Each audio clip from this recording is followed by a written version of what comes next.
Okay, and we're back. Hour number 3. This is a very important hour coming up. Chemtrails and Geoengineering Exposed. If you look in the center column, you'll see it there. Dane Wigington's censored chemtrail interview restored. It's back online now. You can see it. Please look at this and please pass it around. It is a must-viewing piece packed with critical information.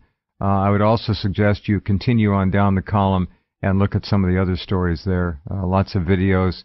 Very, very important material. Okay. And the one just below that, how Zionist central banks rule the world. All wars are bank wars. The central bank beast.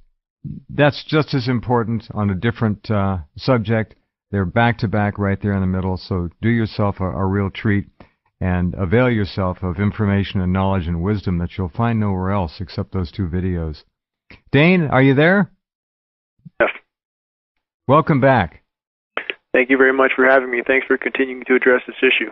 Always, always. You are working 8 days a week like I am. The situation, apparently, from what we talked about briefly, is now even more intense than it was 6 months to a year ago. What's going on? Give us an overview of this whole absurd, insane, genocidal, if not environmentally deadly, spraying program that they're employing all around the world. It's both.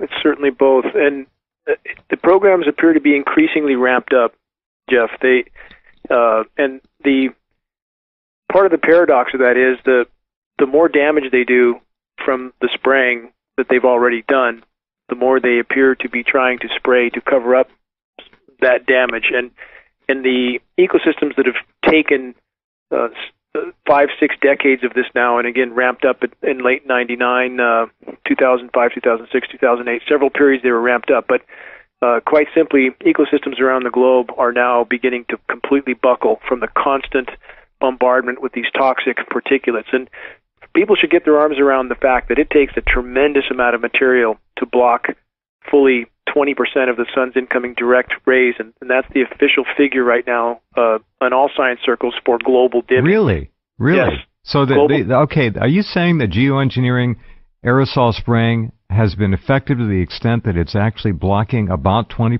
of the incoming solar radiation? Part of that total figure certainly would have to be attributed to the particulates that have been put in the air from burning of fossil fuels, but the largest factor by far appears to be the geoengineering particulates. Right. That's what their design is for, Jeff. That's what the patent stated purpose is, to block the sun. So that's what the official figure is now. At least 20% of the sun's incoming rays are not reaching the surface of the planet. Not good. This is part and parcel the cause of the radical climate changes we're seeing in the aberrant weather. This program, the idea of blocking and somehow shielding incoming solar radiation goes back to Dr. Edward Teller, maybe even before Teller. What is your origination date on this whole thing? As near as we can tell, we found on the NASA archives a document going back to 1966 that outlined the full scope and scale of the U.S. weather mod programs at that time, with budgets in the hundreds of billions. In that document, which is 80 pages long, it's posted on our site, geoengineeringwatch.org, there was reference to programs going back at least 10 years, and based on other data we have, Jeff, we think that the programs go back to probably at least the late 40s. So I do. Yes, yeah. I'm with you on that. I've talked about weather control efforts in the first year of the program, 1994. The military has been trying to control the weather and get a handle on it since the Second World War. No question. They have, and you were one of the very, very first to address this issue. And the planet is very resilient. It has taken punishment for a very long time, but now it appears to have had enough.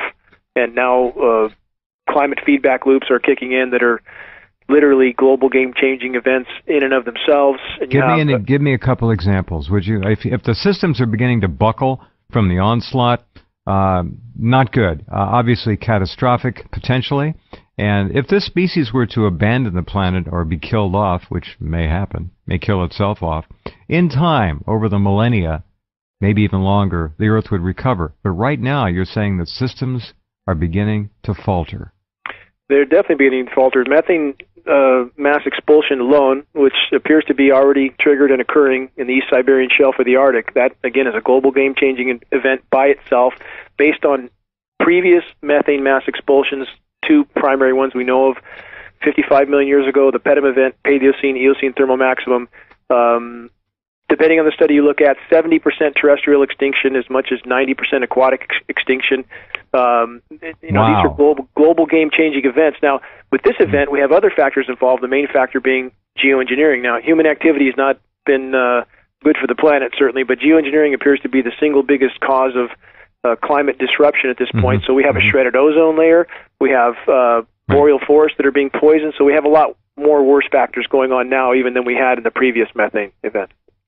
In the latest that I've picked up, this idea of methane hydrate sitting on the bottom of the ocean over much of the world in a frozen state, if it were to warm and rise to the surface, we'd have a methane component in the atmosphere which could be explosive, deadly, and all kinds of things. What is your best track on this whole process of methane hydrate beginning to be liberated and coming up through? Well, I know it's coming up through the polar ice. We've talked about that on the program with other folks. I've read it, posted stories about it. How bad of a problem is it? As bad as it gets. And methane has been releasing for many decades already. That's the Bermuda Triangle scenario. I mean, this is methane hydrate release area. Yes, got it. So, that's scientific studies clear on that. But now the reservoir in the East Siberian Shelf of the Arctic is thought to be, depending on the study again, as much as 10,000 gigatons. And if 60 of that 10,000 releases, that would equate to, at least for the short run, about a 400% increase in the total global warming gases to date. So, I mean, this is an absolutely cataclysmic event. And geoengineering, the way it triggers this, Jeff, I mean, or its involvement with this, and again, there are other factors, but geoengineering appears to be the biggest by far. We have a shredded ozone layer. More of the sun's thermal energy is now penetrating, hitting in the Arctic. The ice cap, the Arctic ice cap, is indeed imploding. No matter what people have heard about expanding Antarctic ice cap or ice sheets, that's only one sea ice area. It's very small. It has nothing to do with the Arctic. So the geoengineering shredding ozone, more thermal energy penetrates. We lose the ice cap. We have now changing ocean currents because geoengineering has changed the wind currents. Now we have warm water being delivered right to these methane hydrate areas. So geoengineering appears to be a very large contributor to this event being triggered. Well, they got to know what they're doing, Dane. They got to know this is happening. Are they just completely stupid? Well, what I would point to there, Jeff, is in the International Geoengineering Conference, which I attended in San Diego in 2010, and asked David Keith, the world's most recognized geoengineer, why there had been no study done on this proposal of dumping 20 million tons of aluminum nanoparticles in the atmosphere. No human respiratory study, no environmental toxicity, nothing. And after trying to dodge the question and stating that, there's more or less, I'm paraphrasing, there's a lot of junk in the atmosphere anyway, a little more won't hurt, I was able to press on that question, and his final answer was, have we done any studies? No. Could terrible things happen tomorrow? We don't know.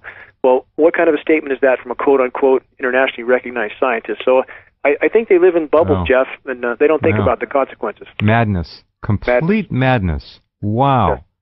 Sure. Okay, so we're losing the ozone. That opens the door to increased solar radiation, so we're pumping things up, when what we're allegedly trying to do is the reverse. Yes. Again, that's the paradox. The more they carry out these programs, the further into a corner we are painted. And this is the pharmaceutical approach for planet Earth, like the commercials we all see on TV every night. If you take this prescription for your headache or perhaps your arthritis, then here's the list of 20 life-threatening things you have to deal with. And this is the sort of approach they're taking with planet Earth. The cure is exponentially worse than the disease. And the methane is not just a matter of atmospheric heating. As the methane hydrate migrates from the sea floor to the surface, it is radically acidifying the oceans. No oceans, no life on Earth. So terrific. It's a multifaceted sword. Yeah, nobody talks about that at all. So where is the methane hydrate actually coming up with the most intensity? At the pole? The East Siberian Shelf, and that's it. This is the most intense area right now. But again, what people have to consider. There was talk that it was coming up in the Gulf of Mexico too, because the temperature there was up 6 or 7 degrees. Oh, there is. There's methane being released around the globe. There's a thought to be a release that just happened off the coast of L.A. There's methane coming up on the eastern seaboard.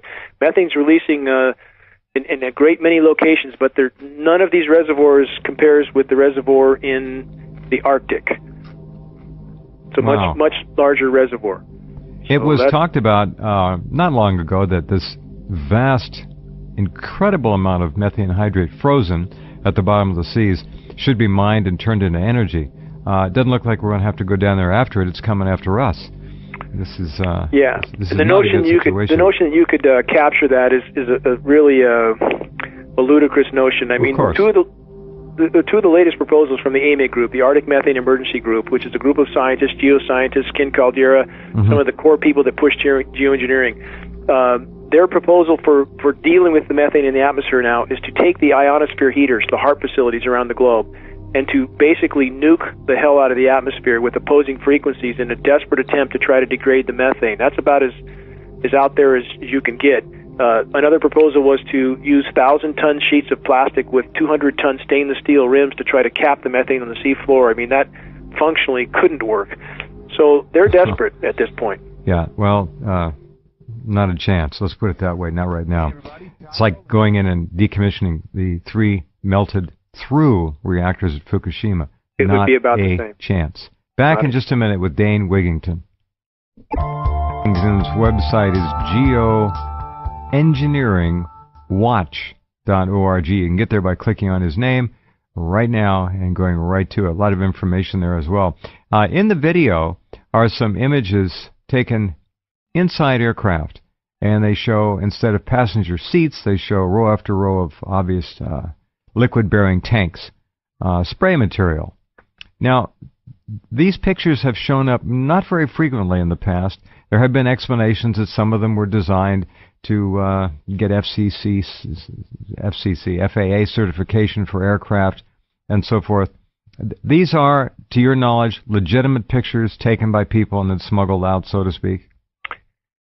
I can't say definitively on that. And the video that was released that went viral, I actually did not have any hand in producing that, but a very concerned and credible person did.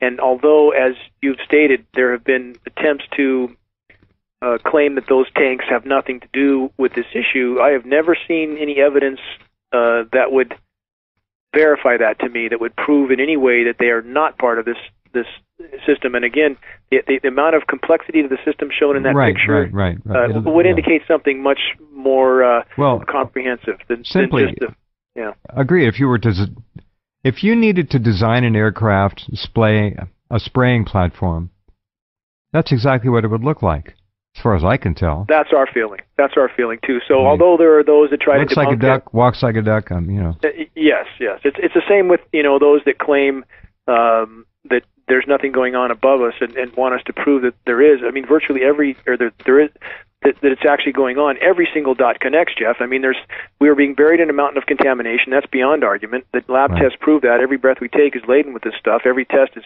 packed with it. It's not coming from China. Every test is packed with it. I want to underscore that. Every test is packed with the results that Dane is talking about. Look at the pictures. They'll tell you. Okay, go ahead. It is. I mean, and we're not talking about slightly elevated levels of aluminum. We're talking about, for example, off the side of Mount Shasta, one of our snow tests there contains 61,000 parts per billion of aluminum. I mean, this is highly, highly toxic snow. What's normal?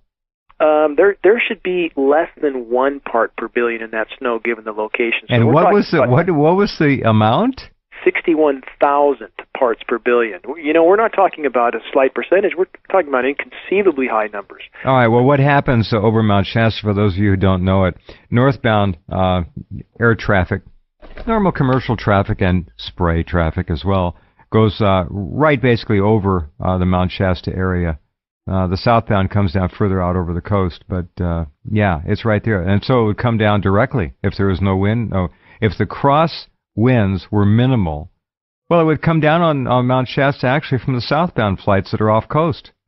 Depending on the wind direction. Now, here's what those that try to debunk this claim. The Earth crust is 8% aluminum. We would expect this. This is completely untrue. Although there is a huge percentage, 1/3 of the Earth's crust being aluminum, 8% it's the third largest element, excuse me. But aluminum does not exist in the environment in free form, period. It doesn't blow around in the wind, period. If it's showing up in our precipitation, it was mined, refined, and dispersed, period. Got it. So, absolutely. There's no question about this. Now, aluminum in the human body is essentially a deadly neurotoxin. We know that. It's suspected in contributing to what we call dementia and or Alzheimer's, although at least 10% of Alzheimer's victims are actually suffering and dying from mad cow disease. That was a statement from the Alzheimer's Association, close to 10 years ago now. So Alzheimer's is kind of a basket thing. Aluminum in the body, it's bad. And it's in almost all deodorants, all commercially prepared and produced and sold deodorants. People are putting it on their skin, goes right through. It's a transdermal issue. It goes into the bloodstream, into the brain, boom, and you're there. And over time, it's bioaccumulative. And you don't get away from it. You can't. It's very difficult to detox this stuff once it's in the brain and the neurological framework of the body. It's very hard. So with amounts like you're talking about, literally covering the country, we can expect to see this onset of dementia, Alzheimer's, and other kinds of mentally impaired individuals, which we're seeing. There's no question about that. And what people should consider, for example, in the forest floor pHs that we're seeing in the Pacific Northwest, we've seen pH changes as much as 15 times toward alkaline. People should try to digest how much aluminum it takes to change the forest floor pH 15 times toward alkaline, how much aluminum it takes to kill a tree. We're seeing, very extensive tree die-off, and we are breathing the same material. It is bioaccumulative. We know from internationally recognized neuroscientists like Dr. Russell Blaylock, this inhaled aluminum is much, much more detrimental than anything ingested or absorbed. So we have this aluminum saturating our body, as you stated, adheres to cell receptors like a plaque, very difficult to get out of the body. And then we have synergistic toxicity, which we now know from studies we were given. For example, in the case of mercury and aluminum, these studies compared enough mercury to kill 1 in 100 rats with enough of aluminum to kill 1 in 100 rats. When materials were combined, all the rats died. Toxicity increased by 10,000%. So people should understand that the combination of metals we're being exposed to, now add barium, now add strontium, also in the spray mix. It's a very, very lethal mix, Jeff. 10,000 times greater toxicity, the synergy between these toxins? That's unbelievable. It is. It truly is. So the gravity of this issue cannot be overstated. And then now let's add a couple other elements to this. Again, we went over ozone depletion. We went over the methane gas expulsion. Now let's talk about plummeting global atmospheric content. We have oxygen content, atmospheric oxygen is plummeting. Now we have the oceans that are being affected by this acidification. We have the boreal forests, northern latitude forests, Siberia, Pacific Northwest. They are literally not expelling oxygen as they should and always have. And of course, the contamination, it has to be a part of this issue. So we have the walls coming in from every angle, and all roads lead back to geoengineering. They all do. All right, the age of industrialization began, the mass burning of, ultimately petroleum, but there were other things that were used as well, coal and so forth, and they began to change the environment a lot. This idea of pH change at that level, 15 times, people they just don't understand. The environment cannot flex and adjust to this. Not to that degree. No, it can't. And this is what you have. And what you stated is absolutely correct in a sense, and this would be the argument of the geoengineers, that we, because of industrialized society, we're already geoengineering the planet. And to a degree, they're right.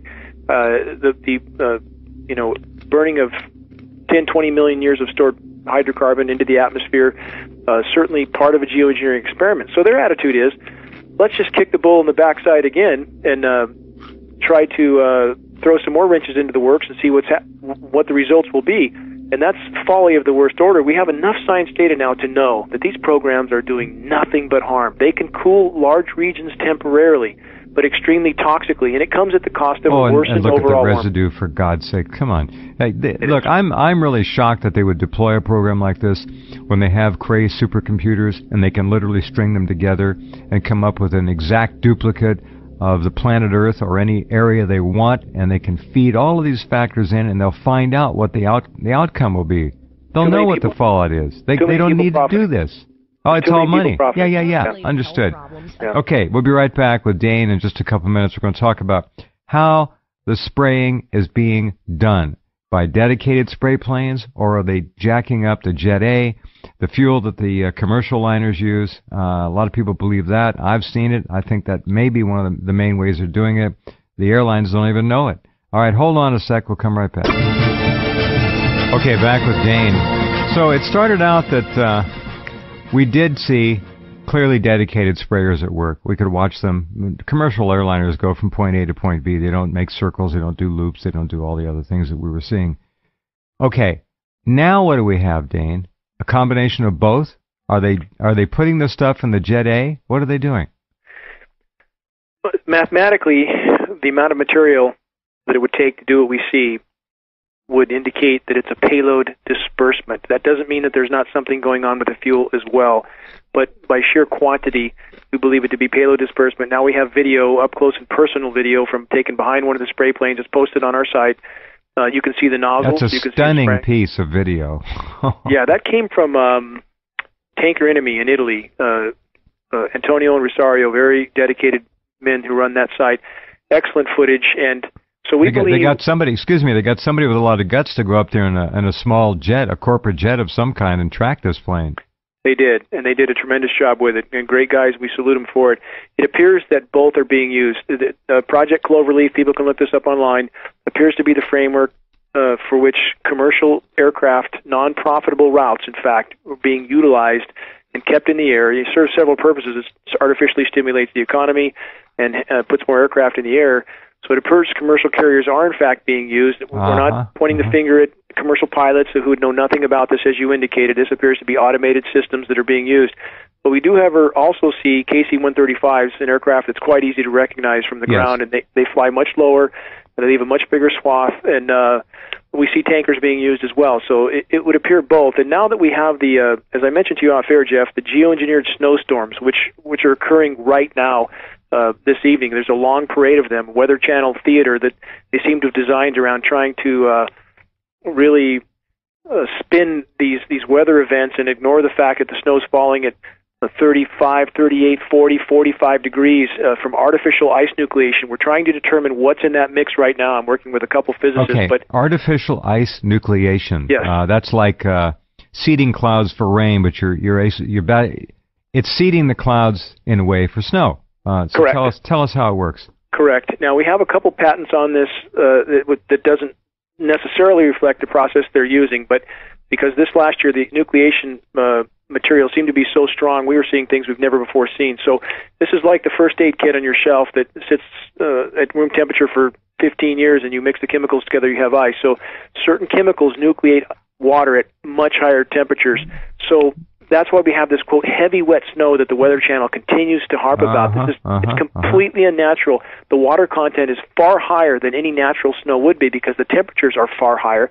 So it destroys trees. It shouldn't be snowing. It really shouldn't be. Yeah. No, and it adheres like concrete. It's absolutely decimating in the forest, collapsing roofs, collapsing power lines. And people should take note of this. This is nothing natural. And when the Weather Channel refers to rain, quote, changing over to snow, rain doesn't change over to snow unless it has orographic enhancement, it goes over topography, or it hits a cold air mass, neither of which is happening right now on the East Coast with, quote, Winter Storm Saturn.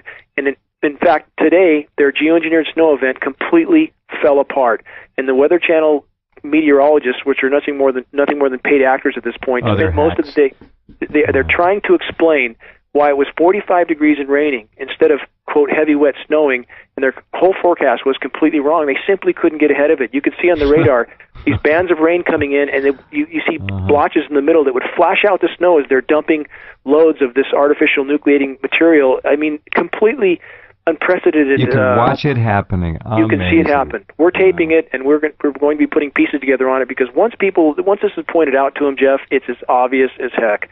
So they are geoengineering these events, trying to focus on certain cities to create a record here, a record there with unusual snowfall, while the rest of the country is in protracted drought. And the geoengineering does create drought.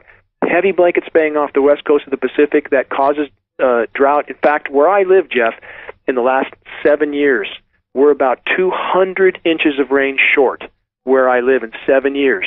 So they're starving the boreal forest for rain in order to keep this moisture aloft and keep it in play. They need to keep it in play in order to get it where they need it to start nucleating it and create an event wherever they choose to create it by manipulating the jet stream with Haarp. So the West Coast is really getting a pounding because they choose to float that moisture across us and keep it migrating to wherever it is they're going to utilize it. Any guesses about what they're doing with it and why targets are chosen for this unusual snow, this very heavy snow that shouldn't be happening? I think it's one attempt is to try to cover up as long as possible the amount of damage that's already been done to the climate. For example, Chicago last March, you might remember, in March in the continental U.S., 15,232 high-temperature records were broken. Chicago had 8-9 days that were above 80. Yeah. So now they try to, they don't want that sticking in people's minds, so they try to take Chicago as one place they seem to have focused some snow to create the illusion of winter and a climate that's not horrifically damaged. They did the same thing in Boston, one place in Kansas, so they pick a few locations, create a couple record snows with incredibly decimating, heavy, wet, ice-nucleated snow, and then people around the rest of the country who have drought and extremely warm temperatures think, well, gee, it's normal somewhere. But in these places, like in Atlanta some weeks back, it was 85 degrees. 2 days later, it snows. People should know that's not right. And snowing at 40, 45 degrees. And these winter storms with a long list of very theatrical names, Pluto, Saturn, Nemo, all these very theatrical names. These storms, they're coming off the Gulf of Mexico. Winter storms, the moisture doesn't come off the Gulf of Mexico for a winter storm. So this is that's really a double whammy because of all the VOCs coming up out of the water with the evaporation out of the Gulf. Problem as well. Yeah, sure. Being brought right up and dumped on farmland all over the place. This is crazy. So we're looking at weather control 65 years after it was begun in earnest thereabout. And it is now, it's like it's in the hands of some insane children. I don't get it. They're like kids in a sandbox. Yeah. I think, I think maybe Tom, one of your people, used that term with me, and it's very appropriate. And now there's one other risk on top of everything that we've already been over. Now that they have shredded the ozone, they have shredded the Earth's natural protection, and now we are very, very vulnerable to CMEs, coronal mass ejections, solar flares. Are they trying to turn us into Venus 2 here? Is that it? Well, in fact, I just did an article entitled Global Geoengineering Fueling Venus Syndrome, and in fact, we are on that exact track. That's a scientific scenario. With the CMEs, Jeff, now, because you have dilapidated and extensive grids, and now you have a shredded ozone, if there's a big CME and it shuts down grid power all over the globe, now you have nuclear. Yeah. Now you have nuclear plants that can't cool themselves. Now you have Fukushima times 100 or 200. If the species had a death wish, it couldn't be more obvious. I don't know. Somebody does not have the long-term interests of the mass of humanity. We're not dealing with sanity. No sanity in this equation. I would suggest evil above insanity and mix them together, and that's what we've got. Hold on a second. We'll come right back.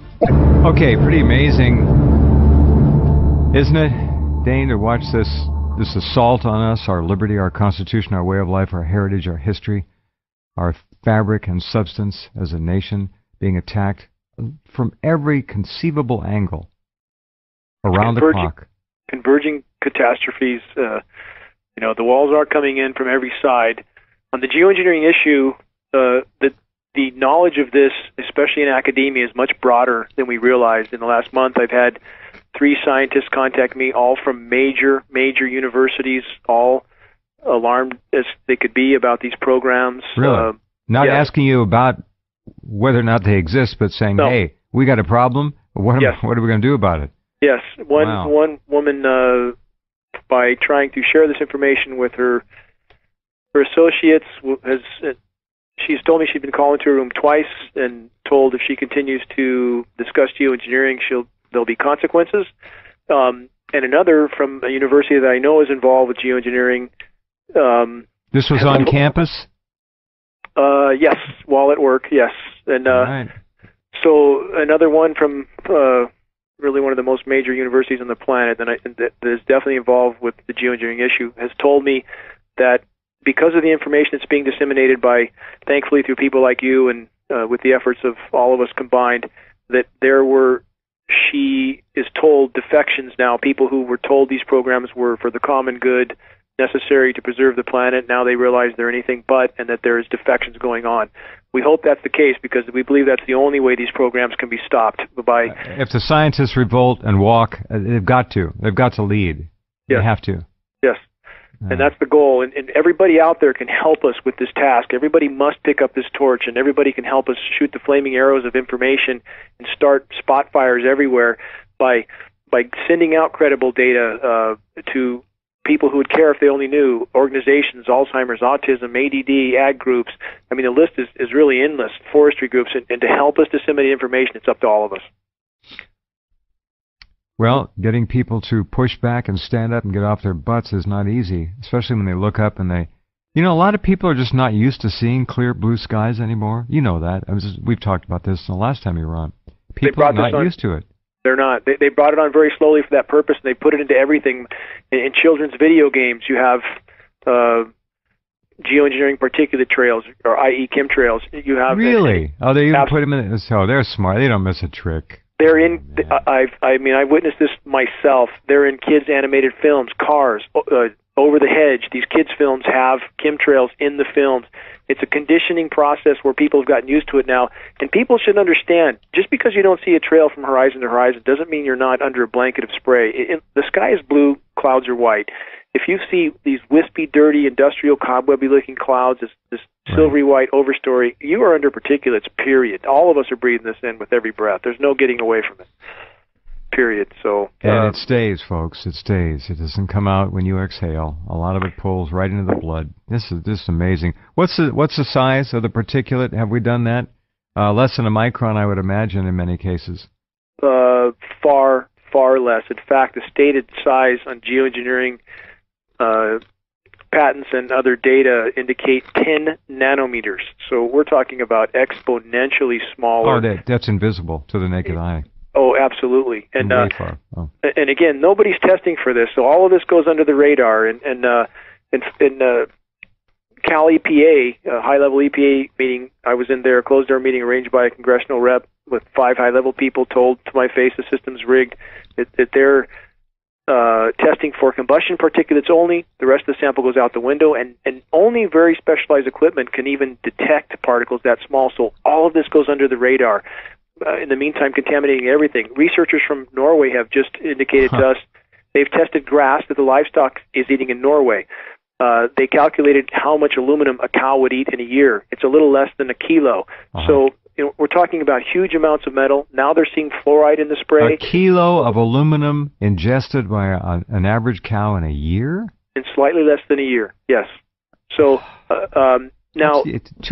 folks, that's 2 pounds. It's hard. Now, their cows there are dying in apparently about a third their normal time now. So, and they've also, the last 60 tests coming from Germany and Norway have all had fluoride in it. It appears fluoride is being sprayed. They went to the diligence of locating every single potential industrial source. Nothing could even begin to account for this level of fluoride. So it appears now that fluoride is being sprayed as well.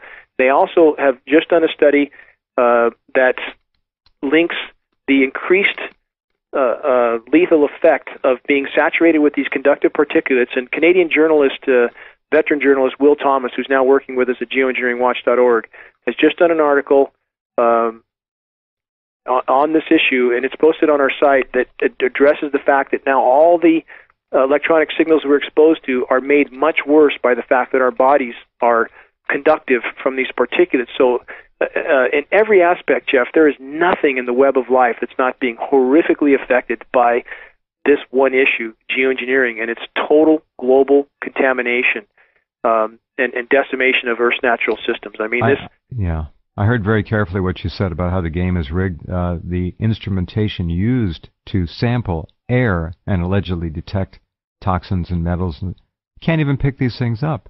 You can't. And the California Energy Commission, I spoke in front of the California Energy Commission in Sacramento 2 years ago. We presented data to their main scientists and their whole panel, and they certainly know this is going on. They know it's costing the state tremendous amounts of rain. They know it's contaminating everything, but they can't say anything because the state is broke every year to the tune of about $30 billion that's coming from the Fed. And so literally it's Or they're held hostage. They can't talk. That's what it is. Exactly. And so the system, again, in that way is rigged from bottom to top. God, and also, on the organic foods, Jeff, these same researchers from Germany and Norway are now putting together data that indicates there is horizontal gene mutation occurring in all plant life because of the absorption of these particulates. So all of it. So in a sense, we can call it GMO accidentally, but it's happening. Yes. That's wild. So we're messing with the genes of all plants, whether it's factory farmed, organic, backyard garden, doesn't matter. This stuff moves, and it's slicing. It's a huge swath right through nature. Wow. Exactly. Wow. We have microbes in the atmosphere now that they're only beginning to research, so that are a huge part of the weather system that we don't even know the effect. We have photosynthesis, of course, is affected by these programs directly, but indirectly, these particulates alter the light wavelength. We don't know what that does to organisms yet, but we are seeing that things simply are not growing here. I mean, most trees and shrubs, if they're not dying, they're completely stunted. I mean, the boreal forests are literally beginning to collapse. And geoengineering must stop if we're to have any chance. It's that simple. I'm not an alarmist, but I've researched this for a great many years. I would encourage anybody to investigate at any level. They'll come to the same conclusion. Okay. This is the issue. The issue. Back to the name on the film. For our listeners, to kind of recap this, why in the world are they spraying us? What's the primary reason they give? Global warming? I don't think so. I don't think that we're being told the real reason. I think this is partly military, defense. I think they're using these metallic particulates, and you say they're down below the nano size. They're very small. To charge up the lower levels of the atmosphere to make it basically a static plasma, so Haarp can be, and Haarp-like projects can be more effective. It's a medium for them to use. It's all the above. You're correct on every count. It's all the above. The stated purpose, of course, is to mitigate runaway warming. We know already that these programs are worsening that situation, not helping. But there's so many layers to this onion, as you alluded to. Weather warfare. You have competing powers doing this now. This is why it's so hard to get the word out. You have Russia and China up to their neck in these programs as well. So we appear to have a tug-of-war over the atmosphere just from a strategic standpoint between competing powers. So from every front, these programs are the single greatest threat to life on Earth, short of nuclear catastrophe. The gravity of this situation cannot be overstated. Well, let's stir in a little Fukushima nuclear catastrophe, and we know how that ran around the world big time 2 years ago this month. And it's still actually being disseminated all the time into the atmosphere at a lower level, of course, but not necessarily at a lower level, maybe an increased level into the Pacific Ocean. The Pacific Ocean is really, you don't want to eat anything out of the Pacific Ocean anymore. It's dead as far as a food source. Yeah, on that note, global pelagic fish populations are now 93% depleted. I mean, the walls are closing in from every angle. And on Fukushima radiation, well, to tie Fukushima to geoengineering, because they are blanket spraying the Pacific Ocean, that thwarts the hydrological cycle, which would rain out some of that radiation over the ocean. Not that that's good, but at least it wouldn't reach us on the mainland here. But now, because they're thwarting the hydrological cycle, it's not raining out that radiation. It's helping it effectively migrate over the top of us much more in much higher quantities. So, again, from every angle, geoengineering does nothing but harm, period. In March 2 years ago, after Fukushima on 3/11, did you, when we got hit hardest, it was about 2 weeks later, did you taste it? For about 10, 15 days, I tasted it. I could tell. There was no question. In my sinuses, various areas would become very sore, irritated, dry throat, sore throat. No, I wasn't sick, but I mean, where we were, the radioactivity obviously hit heavy. Hit heavily in Vancouver and Seattle. We know from Arnie Gunderson's research that the average resident in Seattle was inhaling 6 hot, what he called fuel fleas, hot particles every day for a number of days. Bad situation. No, we run out of words.